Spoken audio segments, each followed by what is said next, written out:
तो अयोध्या में भगवान राम का मंदिर कब बनेगा, इसको लेकर 24 नवंबर यानी आज से मंथन शुरू हो चुका है और आज के मंथन की जिम्मेदारी शिवसेना की थी। राम मंदिर बनेगा या नहीं बनेगा, दो तस्वीरें हम आपको दिखा रहे हैं। देखिए जरा किस तरीके से शिवसेना प्रमुख उद्धव ठाकरे आज अयोध्या पहुंचे और अयोध्या पहुंचने के बाद शिव सैनिकों में किस तरीके का उत्साह नजर आया।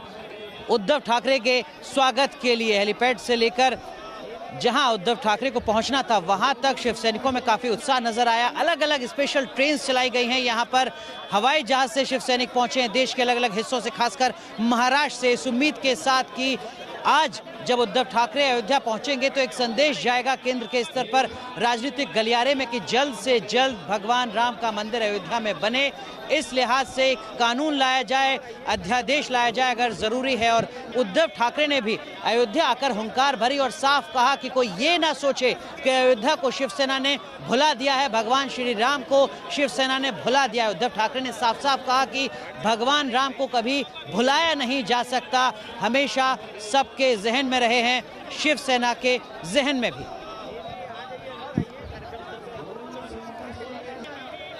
और चलिए सबसे पहले आपको सुनाते हैं क्या कुछ कहा शिवसेना प्रमुख उद्धव ठाकरे ने। और मैं तो चाहता हूं कि सब मिलकर मंदिर बनाएंगे तो जल्द से जल्द ये मंदिर निर्माण का कार्य पूरा हो सकता है। चलो श्रेयवाद की लड़ाई मैं तो लड़ने नहीं आया, मैंने पहले ही साफ कर दिया है। अगर कोई मंदिर बना सकता है तो आप मंदिर बनाइए, आप श्रेय ले लो। मंदिर होने के बाद मैं पूरे संतों के सामने वचन देता हूं, मैं राम भक्त बनकर दर्शन करने आऊंगा। मुझे नहीं चाहिए श्रेय, लेकिन कितने साल हम इंतजार करें। कुछ दिन हो गए, महीने हो गए, ठीक है, साल गुजर गए, अब तो पीढ़ियां निकल जा रही है। मंदिर वही बनाएंगे लेकिन तारीख नहीं बताएंगे। हमें आज मंदिर बनने की तारीख चाहिए। पहले मंदिर कब बनाओगे वो बताओ, और फिर बात की बात तो बाद में होती रहती है, बाकी की बात तो बाद में होती रहती है। तो आज मुझे तारीख चाहिए और मैं सरकार को यही कहने आया हूँ कि चलो उस वक्त अटल जी की सरकार थी, वो मिली जुली सरकार थी। उस वक्त शायद मंदिर का मुद्दा उठाना कठिन हो सकता था, लेकिन आज की सरकार पूरी ताकतवर सरकार है। उत्तर प्रदेश की सरकार हमारे मित्र के हाथ में है, केंद्र की सरकार भी है और हम साथ थे। चलो जो कुछ करना है, अध्यादेश लाना चाहते हैं अध्यादेश लाइए, कानून बनाना चाहते हैं कानून बनाइए।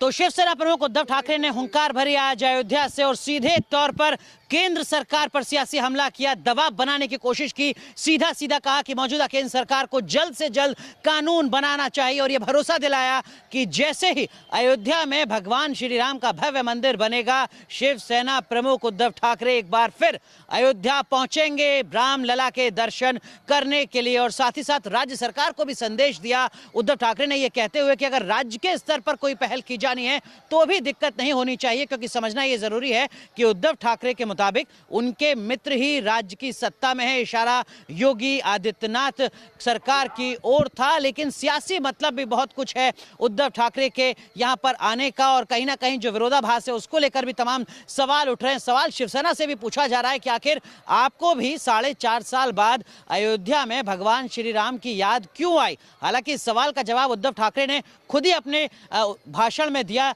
ये कहते हुए कि शिवसेना ने तो कभी अयोध्या और श्री राम को भुलाया ही नहीं था। खास मेहमान हमारे साथ बने हुए और हमारे सहयोगी भी हमारे साथ। दान बहादुर जी हैं, आप समाजवादी पार्टी के नेता हैं, हमारे साथ महेश जी हैं, आप बजरंग दल के कार्यकर्ता हैं, अहम जिम्मेदारी संभाल रहे हैं, और साथ में महाराष्ट्र से आए शिव सैनिक भी हमारे साथ मौजूद हैं। लेकिन सबसे पहले रुख करेंगे हमारे सहयोगी हरेंद्र का। हरेंद्र, आप वहां पर मौजूद हैं जहां पर उद्धव ठाकरे ने संबोधित किया और वहां पर पूजा अर्चना की। किस तरीके का उत्साह शिव सैनिकों में, और जो बातें उद्धव ठाकरे ने की हैं क्या कुछ उनका मतलब निकल कर आता है राजनीतिक तौर पर?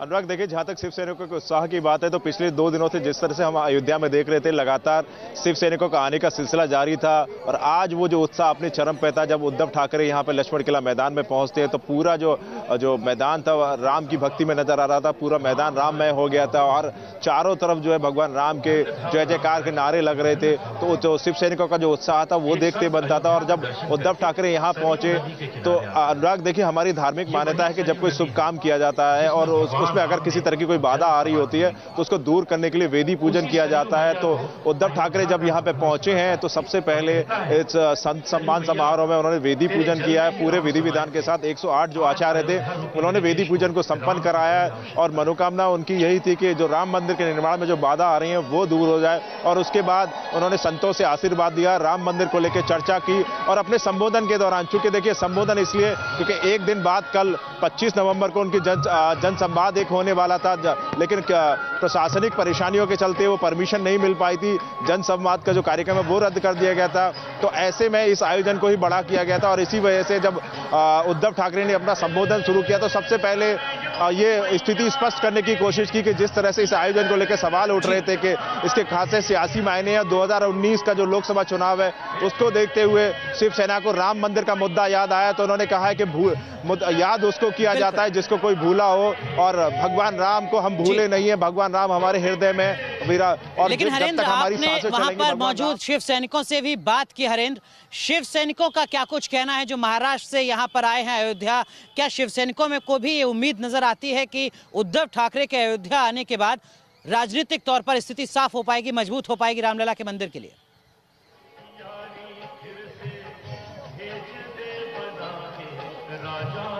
बिल्कुल, देखिए अनुराग, जो शिव सैनिक महाराष्ट्र से चलकर यहाँ पे पहुंचे हैं तो उनके मन में एक ही भाव है, एक ही भावना लेके वो यहाँ पे आए हैं कि अयोध्या चूंकि भगवान राम की जन्मस्थली है और पूरी दुनिया में इसको इसके लिए जाना जाता है। लेकिन जिस तरह से लंबे अरसे से राम मंदिर के निर्माण को लेकर तमाम जो परेशानियां आ रही हैं, चाहे वो कानूनी बाधाएं हों, चाहे वो जो हिंदू और मुस्लिमों के बीच में जिस तरह की इस बात को लेकर जो विवाद बना रहा हो उसकी वजह से बाधाएं आई हो, तो हर कोई ये चाहता है, खासकर शिव सैनिक जो यहाँ पे आए वो ये चाहते हैं कि अयोध्या में भव्य राम मंदिर का निर्माण हो। और इसी के चलते इस आयोजन में बढ़ चढ़ के भागीदारी की है। और उद्धव ठाकरे जो उनके नेता हैं, शिव सैनिक ये चाहते हैं कि अयोध्या में जल्द से जल्द राम मंदिर का निर्माण हो। लेकिन राम मंदिर का निर्माण कब होगा इसकी तो अभी समय सीमा तय नहीं है। लेकिन अयोध्या की जो तस्वीर है वो पूरी तरीके से बदल चुकी है। 90 का दौर अयोध्या के लोगों को याद आ रहा है जब पूरे अयोध्या में बड़ी संख्या में लोग पहुंचे थे। और कुछ ऐसी स्थिति 24 नवंबर को नजर आ रही है, तब जबकि 25 नवंबर यानी कल बड़ी संख्या में धर्म सभा में शामिल होने के लिए लोग यहां पर पहुंचने वाले हैं। कहा जा रहा है कि 2.5 से 3 लाख लोग तक पहुंच सकते हैं। तो 90 का दौर क्या वाकई मौजूदा स्थिति में नजर आ रहा है? ये रिपोर्ट देखिए। जय श्री राम। 26 साल बाद एक बार फिर बदली है अयोध्या की फिजा। 2.5 दशक बाद एक बार फिर अयोध्या में आर पार जैसे हालात हैं। अयोध्या में एक बार फिर जय श्री राम के नारे की गूंज है।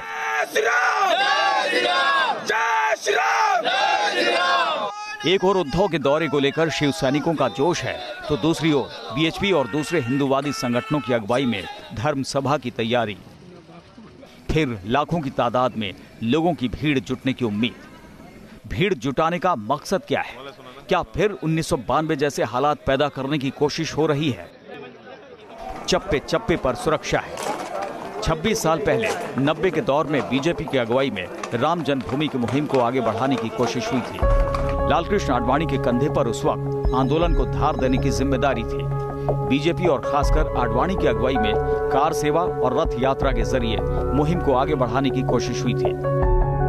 1990 के उस दौर के बाद 2018 में एक बार फिर अयोध्या में वैसी ही तस्वीर नजर आ रही है। फर्क यही है कि किरदार बदल गए हैं। केंद्र और यूपी दोनों जगहों पर बीजेपी की सरकार है। मंदिर बनाने की मुहिम की अगुवाई अब बीजेपी की जगह बीएचपी और बजरंग दल जैसे संगठन और शिवसेना जैसे सियासी दलों के हाथ में आ गई है। बड़ी तादाद में शिव सैनिक महाराष्ट्र से अयोध्या पहुंचे हैं। देश भर से धर्म सभा में श्रद्धालुओं के पहुंचने का दावा किया जा रहा है। राम की नगरी भगवा रंग में रंगी नजर आ रही है। अयोध्या में अगर राम मंदिर बनता है तो उसका जो मॉडल है वो कुछ इसी तरीके का होगा। लेकिन इस वक्त तक जो बड़ा सवाल है वो यही है कि राम मंदिर आखिर में बनेगा कब?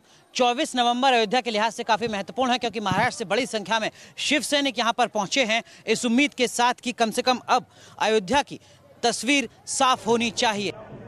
शिवसेना उद्धव ठाकरे के दौरे को सफल बनाने के लिए जी जान से जुटी है। शिवसेना के आला नेता अयोध्या में कैंप कर रहे हैं। बस मंदिर बनाना है, उन्होंने तो घोषणा की है, हर हिंदू की यही पुकार, पहले मंदिर फिर सरकार। धर्म सभा की तैयारियों को भी अंतिम रूप दिया जा रहा है।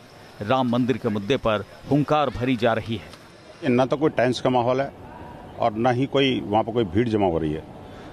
राम भक्तों का सैलाब है, धर्म सभा है, संतों का सानिध्य है और राम जन्मभूमि का काम है। अयोध्या में भीड़ जुटाने की मंशा पर सवाल उठाए जा रहे हैं। विपक्ष के नेता केंद्र और राज्य सरकार पर सवाल दाग रहे हैं। अपनी विफलताओं पर से जनता का ध्यान बांटने के लिए अयोध्या में पर्दे के पीछे से खासकर अपने साधु संतों, आरएसएस व शिवसेना आदि को आगे करके वहां बड़े पैमाने पर राम मंदिर निर्माण कराने का अभियान चलाए हुए हैं। फौज लगा करके वहाँ पर शांति और वहाँ के लोगों का जीवन ठीक रहे, क्योंकि भारतीय जनता पार्टी और उनके सहयोगी लोग किसी सीमा तक जा सकते हैं। विपक्ष के आरोपों के बीच राज्य की बीजेपी सरकार का दावा है कि किसी को कानून हाथ में नहीं लेने दिया जाएगा। अयोध्या के लिए ये 2 दिन बेहद अहम रहने वाले हैं। क्या होगा इन 2 दिनों में, इस पर सबकी नजरें टिकी हैं। अयोध्या से अनुराग दीक्षित के साथ टीम न्यूज नेशन। तो क्या होगा अयोध्या में, इस पर सबकी नजरें टिकी हुई हैं, देश ही नहीं पूरी दुनिया की। लेकिन यहाँ पर एक बड़ा सवाल राजनीतिक लिहाज से भी है। दान बहादुर जी, 24 और 25 नवंबर क्या वाकई कुछ होने वाला है अयोध्या में? जब माब इकट्ठा हो जाता है तो नेताओं के भी कंट्रोल में नहीं रह जाता है। जैसा कि पिछली बार जब हुआ था, अयोध्या जली थी और 40 लोगों पर सरकार ने सीबीआई जांच हुई, अब भी मुकदमा चल रहा है। लोगों ने कहा हमारे हाथ में नहीं रहा। इस बार तो कहा जा रहा है कुछ नहीं होने वाला है, बिल्कुल डरने की जरूरत नहीं और डराने की जरूरत भी नहीं है। उस बार तो कल्याण सिंह जी एफिडेविट दिए थे हाई कोर्ट को कि कुछ नहीं होने वाला था। मुख्यमंत्री थे वो, उन्होंने अर्धसैनिक बलों को नहीं आने दिया था। जब सरकार भंग हुई तब इसके बाद अर्धसैनिक बल घुस पाए। तो आप कह रहे हैं कि डर है, माहौल दहशत का है यहाँ पे। महेश जी, क्या वाकई आप डरा रहे हैं? बिल्कुल नहीं, ये सब मिथ्या आरोप है। केवल अगर एक व्यक्ति को छोड़ दिया है तो किसी ने मुसलमान ने ये कहा है कि यहाँ पर भय का माहौल है, डर का माहौल है। केवल राजनीतिक लोग ऐसा कर रहे हैं जो राजनीतिक रोटियां सेकते हैं। हिंदू ने कभी किसी पे वार किया ही नहीं है। लेकिन अगर सब कुछ सामान्य है तो 144 क्यों लगी हुई है? अगर सब कुछ सामान्य है तो बड़ी संख्या में यहाँ पर सुरक्षा कर्मियों को क्यों तैनात किया गया? अगर सब कुछ सामान्य है तो ड्रोन से निगरानी क्यों हो रही है? ये प्रशासन का विषय है, इसका उत्तर तो प्रशासन दे सकता है कि ड्रोन से निगरानी क्यों कर रहा है, क्या कर रहा है। हमारा विषय है कि यहाँ पर धर्म सभा हो रही है, पूरी तरीके से शांति के तौर से होगी। यहाँ पर किसी भी प्रकार का कोई भी कुछ भी अराजकता नहीं होने वाली है। जो भी कुछ होगा शांति से होगा। ठीक है, तो यहाँ पर दावा किया जा रहा है कि जो भी कुछ होगा वो शांति से होगा, कुछ उसी तरीके से जैसे आज शिवसेना का कार्यक्रम लगातार अब तक होता रहा है। लेकिन कल का दिन भी महत्वपूर्ण है क्योंकि कल धर्म सभा हो रही है और लाखों लोग पहुंच रहे हैं और बड़ी चुनौती सुरक्षा के लिहाज से है। और यही वजह है जमीन से लेकर आसमान तक सुरक्षा पर नजर रखी जा रही है।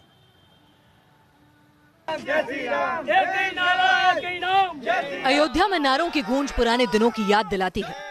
26 साल गुजर चुके हैं उस वाकये को। वक्त बदला है लेकिन मुद्दे नहीं बदले। अयोध्या आने वाली तमाम सड़कों के दोनों ओर बड़ी तादाद में होर्डिंग, बैनर, पोस्टर बता रहे हैं कि तैयारी कितनी बड़ी है। एक बार फिर वही तस्वीर, लगता है इतिहास दोहराने की कोशिश हो रही है। छावनी में तब्दील नजर आती है अयोध्या। चप्पे चप्पे पर सुरक्षा, घोड़े पर सुरक्षा का जायजा लेते जवान पुराने दिनों की याद दिला रहे हैं। अयोध्या में वही मंजर सामने आ रहा है जो 90 के दौर में दिखाई पड़ता था। वीएचपी और हिंदूवादी संगठनों की अगुवाई में धर्म सभा हो रही है। वहीं बड़ी तादाद में शिव सैनिक जुटे हैं। कानून व्यवस्था न बिगड़े इसके लिए सुरक्षा के पुख्ता इंतजाम किए गए हैं। अयोध्या में भारी तादाद में पुलिस, पीएसी, सीआरपीएफ के जवान तैनात कर दिए गए हैं। भीड़ को विवादित परिसर से दूर रखने के लिए आसपास के इलाकों को हाई सिक्योरिटी जोन में तब्दील कर दिया गया है।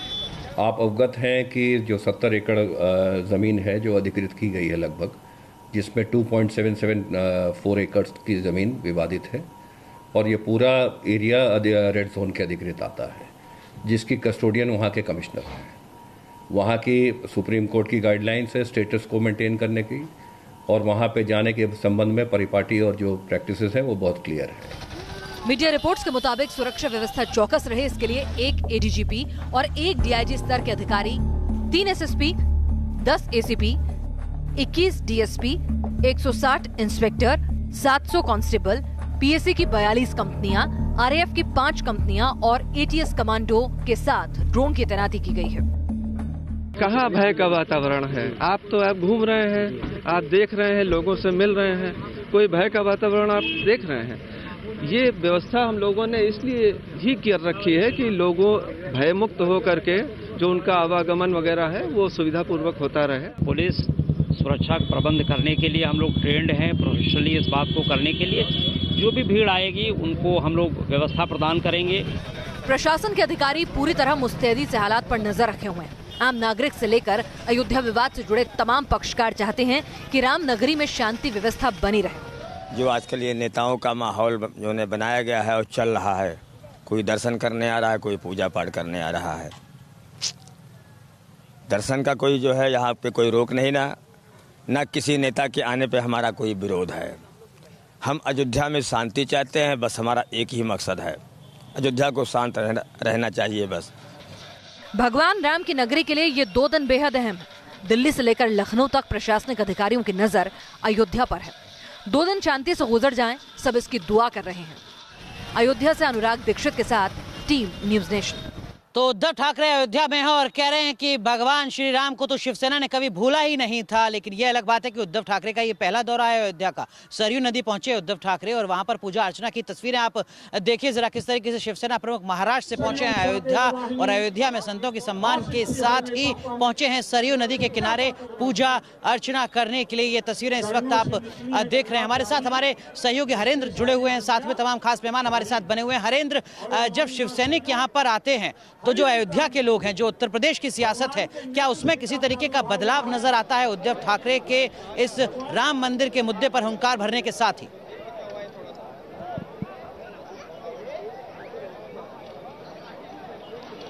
बिल्कुल अनुराग, देखिए इसको समझने की कोशिश करें कि जब इस आयोजन को जो पूरा 2 दिवसीय दौरा है इसकी ऐलान किया गया था कि उद्धव ठाकरे 25 नवंबर को यहाँ पे पहुंचेंगे और उससे पहले एक दिवसीय आयोजन था, उसके बाद इसको 2 दिवसीय किया गया था। उसके बाद जिस तरह से तैयारियां अयोध्या में लगातार की शिवसेना की तरफ से देखने को मिली थी, तो उसको देखते हुए अयोध्या के जो तमाम जो लोग थे, खासकर एक वर्ग विशेष से जुड़े लोग जो है, उनके मन में इस बात को लेकर आशंका थी कि बड़ी संख्या में अगर जो है शिव सैनिक यहाँ पे पहुंचते हैं और जिस तरह की उनकी कार्यशैली रही है और जिस तरह का पीछे कुछ घटनाक्रम है, उनको देखते हुए उनके मन में डर जरूर था। लेकिन शिवसेना ने अपनी तरफ से स्थिति स्पष्ट करते हुए साफ तौर पे कहा था कि हमारी तरफ से कोई भी ऐसा काम नहीं किया जाएगा जिससे कानून व्यवस्था प्रभावित हो। हम कानून प्रिय और न्याय प्रिय लोग हैं और हम कानून का सम्मान करते हुए अपना जो 2 दिवसीय जो आयोजन है उसको हम पूरा करेंगे। इसके अलावा चूंकि जिला प्रशासन और शासन की जिम्मेदारी होती है कि सुरक्षा व्यवस्था को सुनिश्चित करने के लिए तमाम वो सारे इंतजाम जो है शासन के निर्देश पर जिला प्रशासन की तरफ से किए गए और बड़ी संख्या में पुलिस बल की तैनाती की गई है। जमीन से लेकर आसमान तक सुरक्षा को चाक चौबंद करने के लिए यहाँ पे ड्रोन कैमरे से भी नजर रखी गई है। तो एक संदेश देने की कोशिश की गई थी अयोध्या के लोगों को, भले ही शिव सैनिकों का जमावड़ा यहाँ पे हो रहा हो, बड़ी संख्या में बाहर से लोग यहाँ पे आ रहे हो, लेकिन उनको किसी भी तरह की कोई आशंका मन में रखने की जरूरत नहीं, वो पूरी तरह से की कोशिश की जा रही है। बिल्कुल हरेंद्र, लेकिन ये जो संदेश है, क्या इससे राजनीतिक जमीन कुछ खिसकने की या डर सता रहा है? ये थोड़ा समझने की कोशिश करते हैं महेश जी। क्या बजरंग दल, विश्व हिंदू परिषद, बीजेपी, संघ, क्या आपको लगता है कि कुछ मुश्किलें आपकी बढ़ा दी हैं उद्धव ठाकरे ने अयोध्या आकर के? जो काम आप नहीं कर रहे थे, देखिए हम महाराष्ट्र से आकर यहाँ कर रहे हैं। नहीं, कोई महाराष्ट्र से आकर कर रहा है, अच्छी बात है, स्वागत है। हमें मंदिर चाहिए। विश्व हिंदू परिषद कोई राजनीतिक संगठन नहीं है, बजरंग दल कोई राजनीतिक संगठन नहीं है, ये गैर राजनीतिक संगठन। इसका जन्म तो साधु संतों से हुआ है, इसका जन्म ही साधु संतों के नेतृत्व में हुआ है और निरंतर जो भी विश्व हिंदू परिषद करता है वो साधु संतों। अगर आप दोनों का मकसद एक है तो फिर 24 और 25 दो अलग अलग तारीख क्यों? 1 तारीख को आपको कार्यक्रम करना चाहिए था, शिवसैनिक भी आपकी धर्मसभा में साथ बैठे होते। क्योंकि शिवसेना एक राजनीतिक संगठन है और विश्व हिंदू परिषद राजनीतिक संगठन नहीं है। हम अपना मंच राजनीतिक लोगों को देते हैं और न किसी राजनीतिक। महेश जी, जो आप कह रहे हैं, क्या इसका मतलब है कि कल की धर्मसभा में मंच पर कोई भी राजनीतिक पृष्ठभूमि का व्यक्ति नहीं होगा? निश्चित, बिल्कुल नहीं होगा, कोई नहीं होगा। दान बहादुर जी, क्या जो बातें यहाँ पर बजरंग दल कह रहा है या जो बातें विश्व हिंदू परिषद कहती है, बीजेपी कहती है, क्या वाकई यकीन है राजनीतिक पृष्ठभूमि बिल्कुल नहीं है, कोई अंतर विरोध नहीं है? जो शिवसेना चाहती है वो ये चाहते हैं, कहीं कोई गठरोध नहीं? बिल्कुल यकीन नहीं इनकी बातों पर। उद्धव जी को चाहिए कि रामलला का दर्शन करें और जाएं दिल्ली सीधे, उनका समर्थन हटा ले वहाँ से और महाराष्ट्र में समर्थन हटा ले। ये मीठा मीठा खाना और चुनाव आवे तो आपस में लड़ना ये भारत की जनता अच्छी तरह समझ रही है कि 28 तारीख के बाद देखिएगा ये सारा मामला समाप्त हो जाएगा। जब 28 को चुनाव होने वाले हैं कुछ राज्यों में ना, इसके बाद कल ही अमित शाह ने कहा 19 जनवरी 19 में सुप्रीम कोर्ट में डेट पड़ी, उसके अनुसार काम होगा। ठीक है, सब कुछ चुनाव के मद्देनजर हो रहा है, ऐसा कहना है समाजवादी पार्टी के नेता का। लेकिन जो बजरंग दल के नेता हैं वो दावा कर रहे हैं कि बहुत जल्द अयोध्या में राम मंदिर का निर्माण होगा और यह ऐलान करेगी धर्म सभा जिसका आयोजन कल होने जा रहा है। 2.5 लाख से ज्यादा लोग इसमें शिरकत करेंगे और जो संतों का आदेश होगा बकौल बजरंग दल वो ही माना जाएगा। बहुत बहुत शुक्रिया आप सभी मेहमानों का जुड़ने के लिए। तो न्यूज नेशन धर्म सभा से जुड़ी, शिवसेना के इस कार्यक्रम से जुड़ी पल पल की अपडेट आप तक लगातार पहुंचाता रहेगा। रुक रहे हैं कुछ देर के लिए, लेकिन आप बने रहिए न्यूज नेशन के साथ।